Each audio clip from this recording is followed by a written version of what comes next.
Some names vanish with time, others come back to haunt. Poirot folded his napkin. He picked up the newspaper. Didn't speak. Didn't blink. I buttered toast. He pushed the paper toward me. "Page 4, he said. I scanned it. Mid-column headline.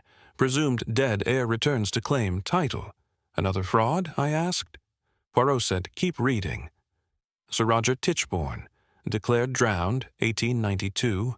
Body never found. A man now calls himself Roger. Real name, James Tarrant. Claims memory loss. Says he lived in Australia. Now back, to claim his place. Family accepts him? I asked. Mother believes. Brother rejects, Poirot replied. I kept reading. He appeared at Tichborne Hall last week. No documents, no passport, only stories. He remembers strange things, I said.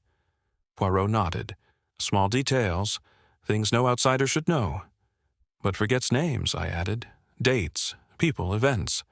Exactly, said Poirot. Selective memory is dangerous. He turned the page. Didn't read, just stared. What's your take? I asked. Simple, he said. If he's real, he'll prove it. If he's not, he paused. Then he's studied well. The article quoted the mother. Lady Frances, he folds his letters like Roger did, but forgets Jupiter, our family dog.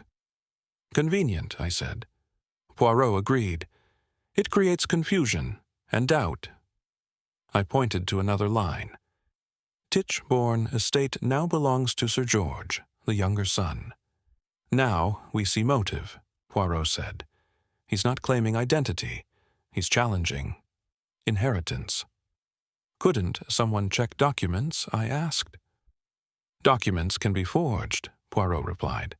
But memory, not so easily. Another quote. He described a silver box. It existed, but no photos of it exist. Poirot tapped the table. That's the trick.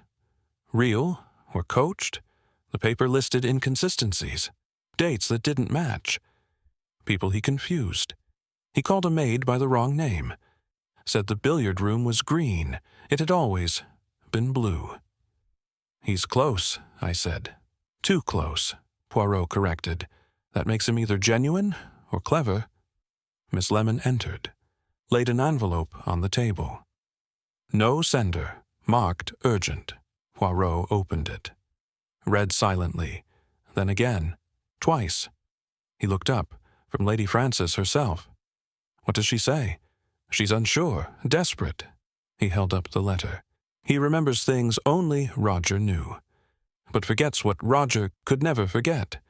And she wants you? I asked. He nodded. She asks me to see him, judge for myself. Poirot stood. Oh, when the dead write to the living. Even Poirot listens. Poirot placed the letter flat, the seal broken. He read it again, then passed it to me. Lady Frances had written 5 pages, tight handwriting, no formal introduction, just urgency. He remembers my late husband's cigar box. He quoted a rhyme only I sang to Roger. But he forgets our butler's name. He forgot his own birthday. Poirot said nothing. He leaned back, hands together, eyes fixed. She wants me to decide, he said. She says truth is hiding behind the same face. Isn't that impossible? I asked. Not for Poirot, he said. She sounds convinced, I said. She's split, he corrected. Half mother, half skeptic. I pointed to another line. He stands with his left foot turned inward, just as Roger did, as a child. It's unconscious. Poirot closed his eyes. Curious. She wants your help? She wants clarity, he replied. Even if it hurts. He stood, walked to the window, didn't speak for 10 seconds. He may be telling the truth, Poirot said, or he may be repeating lines someone fed him. I said. He remembered the rhyme. Poirot nodded. He also forgot the dog. You trust memory. I trust patterns, he said, and contradictions. Miss Lemon entered. "Shall I book the tickets, sir?" Poirot nodded. Train. Next morning we sat across from each other. Leather seats. Small compartment. Poirot held the letter again. "Why her?" I asked. "She's the emotional core," he said. "If she doubts, we must look closer." I opened a small notebook. Started listing facts. He knows Roger's childhood nurse. Forgets the retriever's name. Describes secret drawer in desk. Calls billiard room green. It's blue. Quoted a line from Roger's letters. "Could he have read old papers?" I asked. "Possibly," Poirot said. "But who gave him access?" "Why now?" "Why return after 30 years?" Poirot said, "Guilt fades. Greed grows." He reached into his coat, pulled out a smaller page. Same handwriting, same woman. "If this is my son, help me. If not, stop him." "She's unsure," I said. "She's terrified," he replied. "Of losing her son again?" "No," Poirot said. "Of being fooled, of loving a lie." We sat silent. Train moved through fog. Poirot stared at nothing. Then he said, "This man returned with fragments." "Not proof. He offers emotion, not evidence." Poirot folded the letter again. "We walk into a house where memory is more dangerous than murder. Either he is a ghost, or a thief with a better memory. Old homes breathe in secrets and exhale lies." The car stopped. The driver said nothing. Poirot opened his door. I followed. A butler waited. "Mr. Poirot, Mr. Hastings." He didn't smile. "Lady Frances is expecting you." He let us in.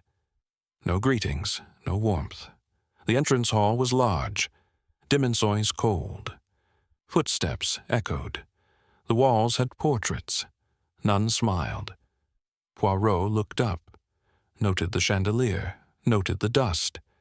He whispered, "Not much has changed." I stayed quiet. Something felt off. The butler stopped, opened double doors. "Lady Frances," he announced. She stood by the fireplace, thin, gray, straight-backed, hands folded. "Mr. Poirot," she said, "thank you for coming." Poirot bowed. "I come with questions, madame." She nodded once. "You'll find no shortage here." Her eyes scanned us, measured, alert. I said, "You wrote to us about your son." Her voice trembled. "I don't know if he's mine." Poirot stepped forward. "Tell me what you believe." She hesitated, then said, "I believe what I hope, and doubt what I remember." Poirot asked, "What does he recall?" She replied, "Small things. Songs, objects, phrases. And what does he forget?" "My dog, my birthday." His own middle name, Poirot, said, "That's a pattern. Specific, not random." Her eyes narrowed. "You think he's lying?" "I think he's too prepared," Poirot replied. A long pause followed. She finally said, "I fear being wrong. Either way, I lose." Poirot asked, "And Sir George?" She replied, "He thinks it's a trick, or a threat." I stepped in. "What about the staff? Do they believe?" She said, "Some avoid him. Others whisper. No one speaks aloud." Poirot asked, "Has he made any demands?" She shook her head. "Number, not yet. Only recognition. Is that more dangerous than money?" Poirot asked. She didn't answer. The door creaked behind us. We turned. Footsteps. Slow. A man entered. Tall, broad, wearing a plain coat. He looked straight at Lady Frances, then at Poirot, then me. His face, unreadable, eyes dark, stance, confident, expression, calm. I watched Poirot's reaction. He didn't blink, didn't move. Lady Frances said, "This is him." The man stepped forward. Not fast, not slow. He stopped, 2 feet from Poirot. No hand offered, no papers, just words. He said, "I am Roger." Some battles are fought with titles, others with truths. The silence didn't last. Heavy footsteps approached. Another man entered. He was tall, lean, face tight, eyes sharp. He didn't greet us. He didn't blink. He looked straight at the man claiming to be Roger. "Leave," he said. His voice flat. "No," the man replied. Lady Frances stood. "George, this is not the time." "It is," George snapped. "This ends now." Poirot raised a hand. "Sir George," he said calmly, "please." George ignored him. He stepped closer. Only inches separated them. "You're not my brother," George said. "You're not even close." "I remember things," Roger replied. "More than you want me to." "What's my middle name?" George asked. Roger didn't answer. "What did Father call me when I was ill?" Roger paused. Still nothing. George turned to Poirot. "He doesn't know. He's faking." Poirot said, "And yet he recalls your father's cigar box." "That's public," George replied. "Anyone could say that." Poirot asked, "And the song?" "Also known," George said. "Mother hummed it constantly." Lady Frances stepped forward. "George, please." He raised his voice. "Why are you defending this man?" "Because he might be Roger." "He's not." George pointed. "Look at him. Look at his eyes. That's not Roger." Poirot watched quietly. No note taken. No interruption. "Roger was right-handed," George said. "This man signs with his left." Roger said, "I trained myself. I practiced with both." "A lie," George replied. "Convenient." Poirot asked, "Can we test this?" George nodded. "Easily." Roger crossed his arms. "I don't need to prove anything to you." George said, "That's because you can't." Poirot moved to the side, observed them both, studied posture, speech, breathing. Lady Frances said, "Enough." Her voice shook. "No," George said. "He wants the estate. He wants the name. He'll get neither." Poirot said, "You seem angry." George replied, "I am." "This is theft, not reunion." He turned to Lady Frances. "You've mourned for years. That's why he's here. He sees it. He's feeding on it." Lady Frances didn't speak. Poirot stepped in. "If he's lying, we will find the cracks." George's eyes didn't move from Roger. His fists tightened. "I know what you are," George said. "You watched. You studied. You came back when it suited you." Roger stood still. He didn't respond. Poirot said, "We need more time." George said nothing. He looked at all of us, then back to Roger. "I'll bury this lie," George growled, "if no one else will." He remembered what no one asked, and forgot what mattered. Poirot asked him to sit. He did. Hands folded, eyes steady. "Start from the beginning," Poirot said. He nodded. "I was 19. "Where were you sent?" "Aboard the Alberta, bound for Cape Town." "Why?" "My father arranged it. I'd caused trouble." "What kind?" "There was a girl, Mary Dennison, a kitchen maid." Poirot didn't flinch. He wrote nothing. "Continue." "The ship sank," he said, "in the Indian Ocean." "How did you survive?" "I don't know. I woke on a beach." "Where?" "Queensland. A pearling crew found me." "You remembered nothing?" "Nothing. Not even my name." He leaned back. "They called me Jim. I kept it." "What did you do?" "Worked. Cattle, goldfields. Numbers came easy." "Your name became James Tarrant?" "Yes. It felt natural." "When did memory return?" "Years later. Fragments, images give examples. A staircase, a lake, the sound of someone calling Roger." He paused. "I thought they were dreams. What changed?" "I saw the name Tichborne in a paper." "Where?" "Melbourne. That triggered something?" "Everything." He looked down. "I came back, slowly. I waited outside this house for days." "Why wait?" "I wasn't sure about them or me." "You wrote to Lady Frances?" "Yes. Described things I remembered." "Like what?" "The silver cigar box, a song, scarlet fever and the nurse who treated me." "And her name?" Nurse Dalloway. Poirot nodded. And yet, you forgot Jupiter? He looked embarrassed. I forgot much. It's like a book I only half remember. Poirot leaned forward. Then why mention Mary Dennison? He was silent, then said, because it was real. You never forgot her? Never. Did anyone else know? No one outside the family. And the staff? They guessed, but it was never spoken aloud. Poirot pressed, What do you want? He answered fast, The truth. If I'm Roger, I want my name. If not, I want to know who I am. Poirot looked at me, then back to him. You say you came back for answers. Yes. Not inheritance. I want identity, not property. Convenient line, Poirot said. He didn't argue, just stared back. Poirot stood. Merci. That's all for now. He got up, paused by the door. She believes me, he said. Lady Francis? Yes, even when she doesn't admit it. Then he left. Poirot crossed his arms. He told us something, he said, that no impostor would.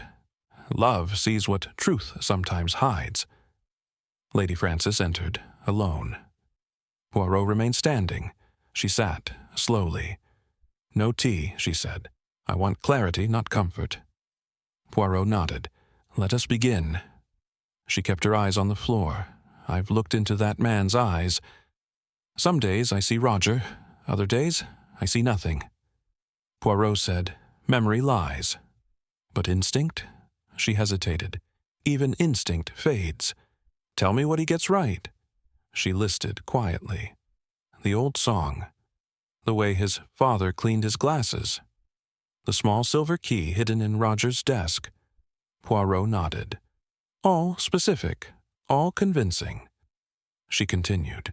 He asked about my brother's pocket watch. He folded a letter the same way Roger did. Poirot asked, What does he forget? She inhaled. Jupiter, our retriever. He followed Roger everywhere. Anything else? Yes. She touched her chin.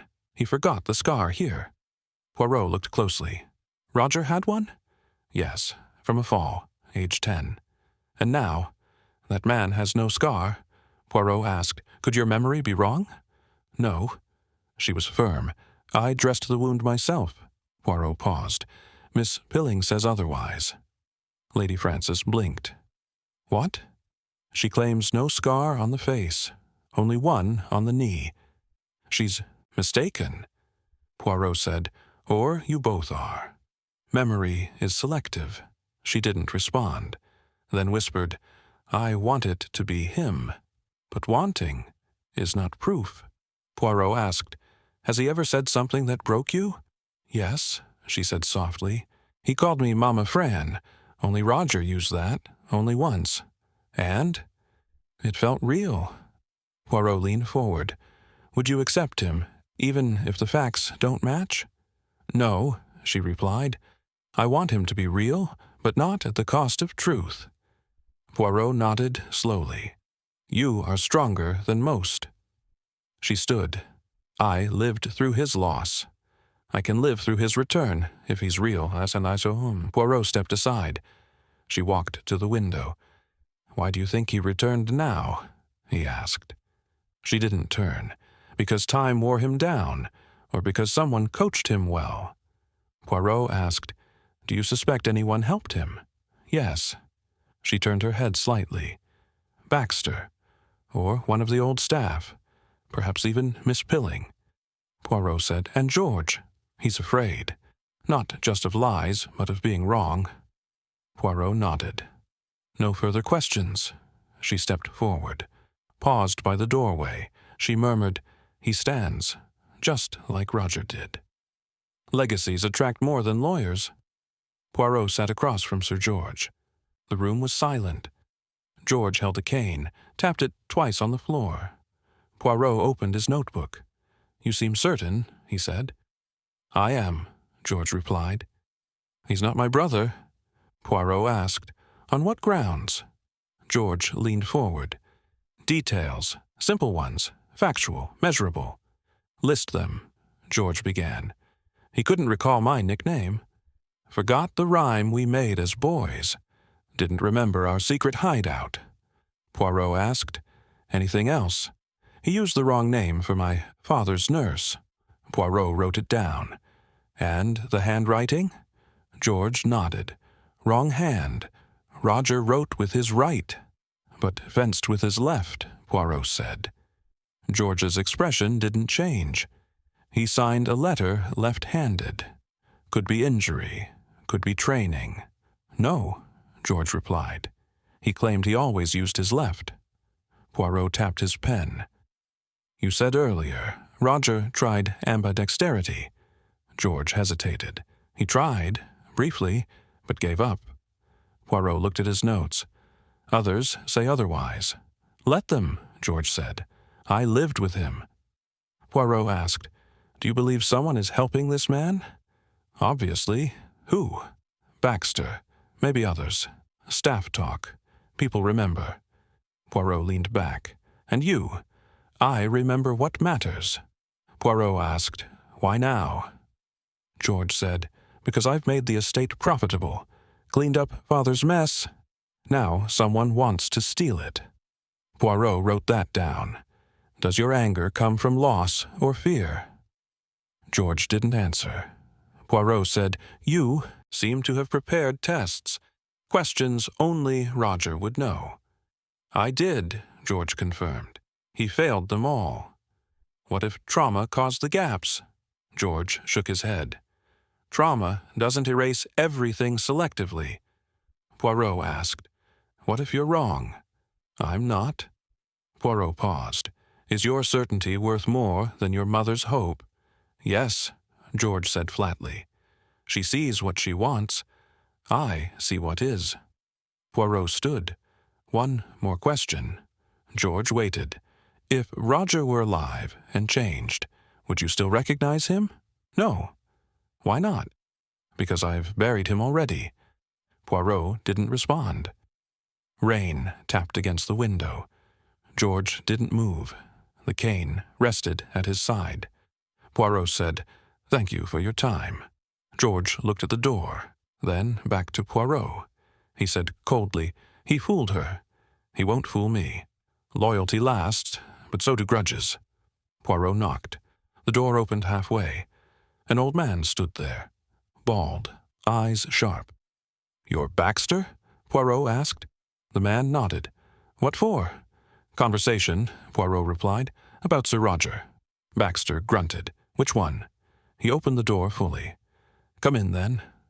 The room smelled of old smoke, tobacco, dust. Baxter sat first. Didn't offer us a seat. Poirot remained standing. I leaned against the wall. You served the late Sir Reginald? 25 years. And Roger? I knew him. Enough. Did you recognize the man who returned? Baxter scoffed. He's not Roger. You're sure? He speaks like a stranger. Poirot asked, What does he get wrong? His walk, his voice. He's not him. But he remembered the silver box, I added. Baxter said, That box sat in plain view. Anyone could know it. Poirot asked, Do you know the name Mary Dennison? Baxter's eyes shifted. No. Think carefully, Poirot said. I said no. Poirot stepped closer. She worked in the kitchens. Roger was close to her. Baxter exhaled. Never heard of her. Poirot didn't blink. Roger was sent away because of her. Baxter looked down. Not my business, Poirot asked. Or too much your business? No reply. Poirot pressed. Why lie about a name? Baxter crossed his arms. I'm done talking. Poirot asked, Did you help him? With what? Details, secrets, things only Roger would know. Baxter's voice rose. You think I'd help an impostor? I think you know more than you're saying. Baxter stood. You should leave. Poirot didn't move. He said, One more question. Silence. Who else knew about Mary Dennison? Baxter stared, then muttered, No one spoke of it. Not after the scandal. So you did know her, Poirot said. I said enough. Poirot turned to me. "We're done here." We stepped outside. It had rained. Boots hit mud. Poirot stayed quiet. I broke the silence. "He's hiding something." Poirot nodded. "But not well. Could he have coached James? Possibly. Then why lie about Mary?" Poirot stopped walking, faced me. He said, "Why lie about a name he didn't know we knew? Childhood habits die last. So do their witnesses." Miss Pilling opened the door. She looked older, but alert. "I was expecting you," she said. Poirot nodded. "We won't stay long." She led us inside. Neat room. Clean air. No clutter. We sat. She poured tea. Poirot began. "You were governess to Roger and George." "Yes, mainly Roger. Describe him." She smiled faintly. "Quick-witted, stubborn. He liked games, riddles, challenges." "Academic?" "Only when it suited him." Poirot asked, "Handedness?" "Right-handed," she said, then paused. But he went through her phase. Practiced writing left-handed. Drawing, too. Poirot asked, "How old?" 14, maybe 15. "Did it last?"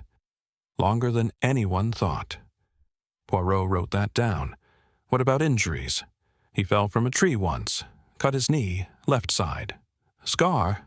"Yes. He showed it off like a trophy." "Any marks on the face?" Number I'd have noticed. I checked him daily. "Nothing on the chin." "Nothing." Poirot said, "Lady Frances remembers a scar there." Miss Pilling shook her head. "She's mistaken." "Could you be?" "Number I cleaned that child's cuts myself." Poirot asked, "What about the girl?" "Mary Dennison?" Her expression changed. "I remember her." "She and Roger?" "Yes, too close." "What happened?" "He was sent away. She was dismissed. No discussion allowed." "Did Roger resist?" "He shut down, stopped speaking for days." Poirot leaned back. "Who else knew?" "Few. Baxter. Maybe the head cook." "Did Roger speak of her later?" "Number. But I heard him whisper her name once. Alone. In the study." Poirot nodded. "He never forgot her." Miss Pilling looked away. "Number he didn't." "Did he ever say it aloud?" "Once." "When?" "2 nights before he left." "His words?" She paused, then spoke quietly. "He once swore he'd never forget Mary." "Scars speak when lips cannot." Poirot sat in the study. I sat opposite. He was reviewing notes, pages stacked, names circled. "Knee scar confirmed," he said. "Miss Pilling saw it herself." "No chin scar," I added. "She insists." "Lady Frances says otherwise," Poirot replied. "She's certain." "But she may be wrong," I said. Poirot nodded. "Emotion alters memory." He tapped the table. 3 times. "Mary Dennison," he said. "Known by both the claimant and Miss Pilling." "Baxter lied," I added. Poirot didn't reply. He flipped a page. "Left-handed use," he said. "Consistent with tutoring experiments. Yet George denies it." "Yes," Poirot said. "But George admits it happened briefly." Poirot paused. "Lady Frances remembers Roger as fully right-handed." "Too many contradictions," I said. "Exactly." Poirot leaned forward.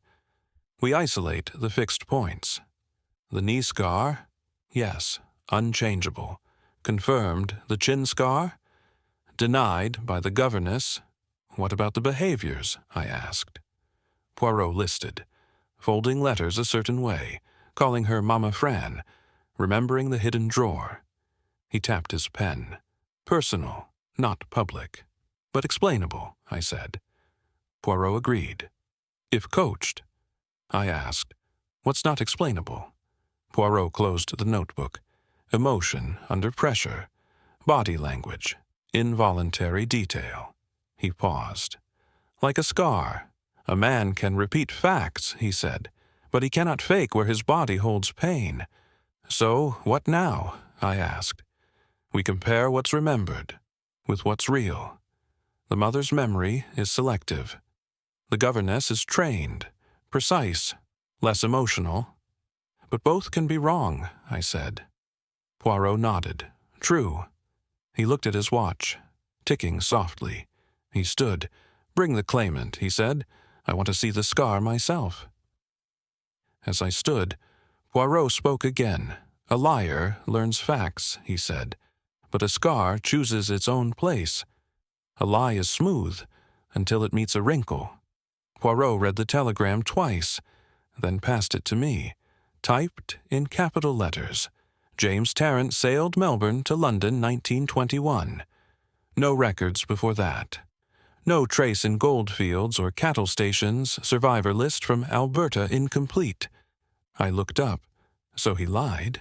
Partially, Poirot said, or hid something. He said he arrived years earlier, I reminded. Poirot nodded. His timeline is broken. I asked, what does that mean? It means we verify nothing before 1921, he said. No jobs, no papers, no records. Could someone else have created this identity? Possible, he said, or he created it for himself. The typewriter clicked in the corner. Miss Lemon typing notes. Poirot stared at the teacup, steam gone, untouched. The memories, Poirot said. They come too clean. Details too sharp. Yes, some too sharp, others missing entirely. Examples? I asked. He remembers folding letters, Poirot said, but not family birthdays. He remembers the drawer, I added, but not the color of the room it was in. Exactly. Learned or lived, I asked. That is the line, Poirot said.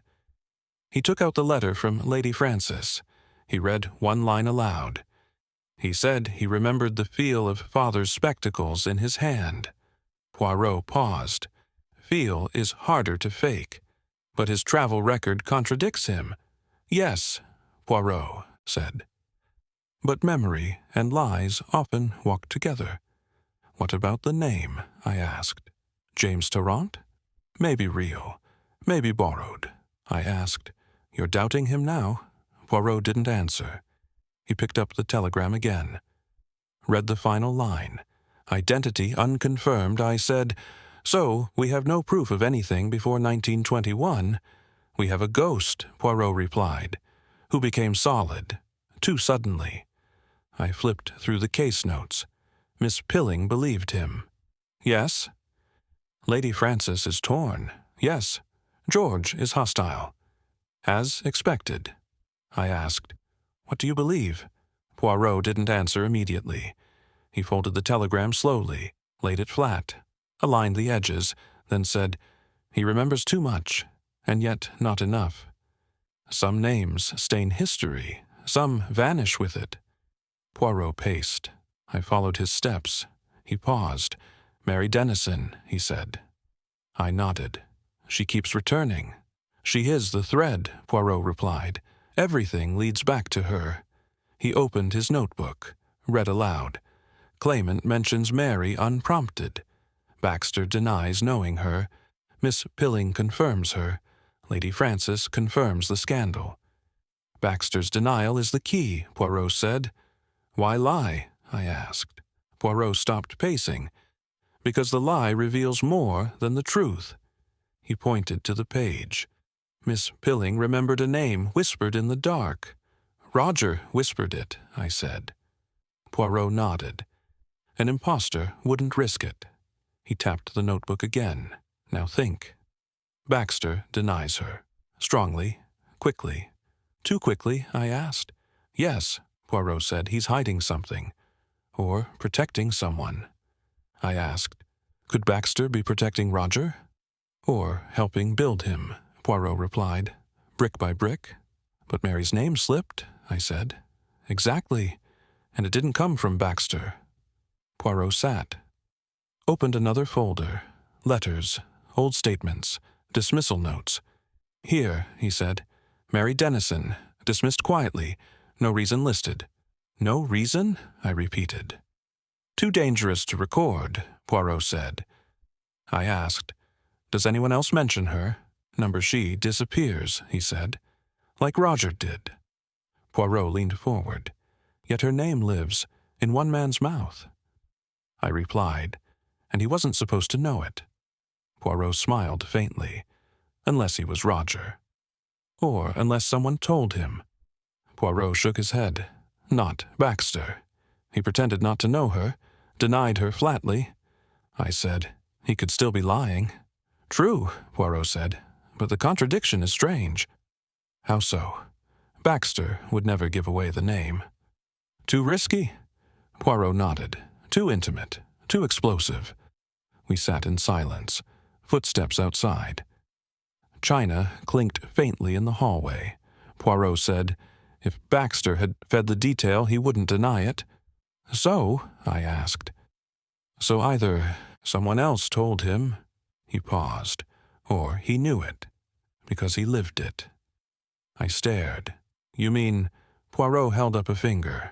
She is the one secret no servant would dare speak, he said, unless he was Roger. Truth hurts more when it's asked to heal. The family gathered. Lady Frances, Sir George, the claimant. Poirot stood by the fire. No notes, no files. He spoke directly. Today we address the body, not the story. Silence followed. Then he turned to the claimant. Show your left knee. The man rolled up his trousers. There it was. A scar. Faint. Pale. Long. Lady Frances gasped. Miss Pilling nodded. I treated that wound myself, she said. Poirot turned to her. Where was the fall? From the oak. Age 9. Do you recall a scar on the chin? No, she said firmly. Never. Poirot faced Lady Frances. You recall one there? Yes. But this man has none. She looked down. I was certain. Poirot said, memory is tricky. Details shift, but scars stay. He stepped back. Now, to behavior. He faced the man again. Write your name with your left hand. The man did. Poirot said, now you're right. It was slower, less fluid. Ambidextrous, Poirot noted. Practiced, not natural. Miss Pilling said, Roger trained himself that way. Sir George didn't speak. His arms crossed, eyes fixed. Poirot continued. He remembered a name, Mary Dennison. No reaction. Then a flinch from Lady Frances. Poirot said, that name was never public. Baxter denied knowing her. Miss Pilling confirmed her. This man mentioned her unprompted. He paused. Only Roger would risk that? Sir George finally spoke. Or he guessed.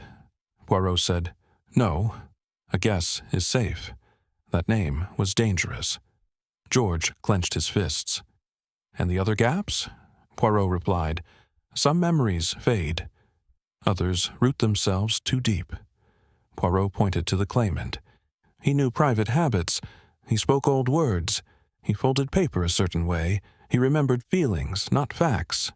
Lady Frances said softly, he used to stand with one foot turned inward. He still does. George looked away, then said, you want me to forget 30 years? No, Poirot replied. I want you to confront them. George said, I've built my life on a death. You want me to tear it down? Poirot answered, I want you to face what may be true. Silence again. Fire popped. Window rattled. George stepped forward. Looked at the man, not with anger, with something colder. You could have stopped this, he said. You could have stayed gone. The man didn't reply. He didn't move. Poirot said, you may never know with certainty, but you must choose what to believe. George turned toward the fire. Didn't speak. Poirot watched him. Waited. Sir George trembled, then whispered, what if I've hated my own brother? Logic ends where a mother's memory begins. Lady Frances asked for a moment alone with Poirot. He agreed. I stayed in the hall. 10 minutes passed. She opened the door. Eyes dry, back straight. I've made my choice, she said. Poirot asked nothing. She offered no defense, only finality. I don't care about scars or left hands or dates Poirot waited. I knew the boy I raised. and I know the man he became." He asked, "Even if others say no?" "Yes," she said, "even then. Even if memory lies?" "Then I lie with it." Poirot gave a small nod. "You understand the consequences. I've already outlived most of them." Poirot did not argue. She placed a folded paper on the table. "He gave this to me." Poirot picked it up, unfolded slowly. It was yellowed, edges worn, a letter, handwritten, short. "Mama Fran, I remember the day you fixed my kite. I told you I would fly it higher than the house. You said, 'Only if the wind listens.' I never forgot that. Not even in the dark. I don't know if you'll believe me, but I remember that day more than my name." Our Poirot studied the writing, the rhythm, the word choices. "Did you read it before?" "Twice," she said. "First in silence, then out loud." "Why keep it private?" "Because it wasn't written for a detective." Poirot placed it back down. "The kite memory," he said. "Was it true?" She smiled. "Yes. He cried when it tore. I mended it with starch and string. He flew it the next day." Poirot looked again at the final line. "I remember that day more than my name." He folded the letter, returned it to her hands. She placed it in her lap, looked at the fire. "You don't believe him, do you?" she asked. Poirot didn't reply. "You don't have to," she said. "I'll carry this belief alone if I must." The fire dimmed. Wood cracked. Silence grew. Poirot stood, nodded once. He whispered, "He didn't write this for us. He wrote it for her heart. Not all judgments are made in court." Poirot stood at the center of the hall. No crowd, just family, just truth. Sir George stood to one side. Lady Frances sat near the fire. The man claiming to be Roger waited, silent. Poirot spoke without elevation. "This is not a courtroom." No one interrupted. No jury, no judge, no ruling. But something more dangerous than all of those. Memory. He turned toward Lady Frances. "You choose with your heart. You remember a boy. You believe in a man." She nodded once. Poirot looked at George. "You remember a death. You built on absence. Now that foundation shakes." George said nothing. He did not leave. Poirot turned to the man. "You've given us facts. Some matched, some failed. But one thing survived them all. Feeling." The man looked down. Poirot continued. "You remembered Mary Dennison. You risked her name. You remembered the kite. You remembered pain." He paused. "You didn't win us with records. You reached them with grief." Lady Frances whispered, "He is Roger." Poirot said, "Then he is. To you." George stepped forward, his voice low. "If I accept him, it won't be because I'm sure. It'll be because I'm tired." Poirot replied, "Acceptance is not weakness. Sometimes it's survival." George stared at the claimant, then slowly extended a hand. No smile, no warmth, but the hand was accepted. Lady Frances rose. She held both men's arms. Her eyes filled. But she did not cry. The fire behind them shrank. A single candle flickered near the mantel. I watched in silence. So did Poirot. Then Poirot turned to me. "We solved nothing," I said. "No verdict, no proof." Poirot smiled faintly. "We solved something greater." "What?" I asked. Poirot whispered, "Peace." We stepped back, left the room. Footsteps echoed in the hallway. The candlelight stretched long on the floor. Somewhere behind us, someone wept gently. I turned to him and asked, "But was he really Roger?" Some truths only exist when someone chooses to believe. We left before dawn. No goodbyes, just cold air and silence. Poirot held something in his coat, not his notebook. I asked, "Are you satisfied?" He didn't answer. The carriage rocked gently. Wheels groaned on gravel. The sky was still dark. Poirot finally spoke. "I kept the letter. The kite one?" I asked. He nodded. "It was not evidence, but it was something else. Emotion? No," he said. "Intent." He took it out, unfolded it carefully. Edges worn, ink faded, but clear. I read the line again. I remember that day more than my name. Poirot folded it again, slid it back into his coat. "You never answered me," I said. "Was he really Roger?" Poirot looked outside. Trees passed like shadows. "Perhaps," he said. "Only perhaps." Poirot replied, "Law needs certainty. Family needs something else." "Like belief?" "Yes." "What do you need?" I asked. Poirot didn't speak. He tapped the letter in his pocket. "I need to know that someone remembered a kite," he said. "That's all." I sat back, watched the countryside roll past. Poirot closed his eyes. I whispered, "You're letting it go?" He nodded. "It's not my truth to hold anymore." I looked down at the floor, mud on boots, dust on coats. Everything else was clean, finished. Poirot added, "Truth doesn't always need proof." "Then what does it need?" I asked. "Someone willing to carry it." "And if they carry the wrong truth?" Poirot said nothing, just smiled faintly. The wind pushed through the small window. Cold, sharp, real. I watched his hand rest on his pocket. Inside was a memory, tied in a string. Flown long ago, still held now. We didn't speak the rest of the ride. We didn't need to. Poirot whispered, "Proof satisfies the mind.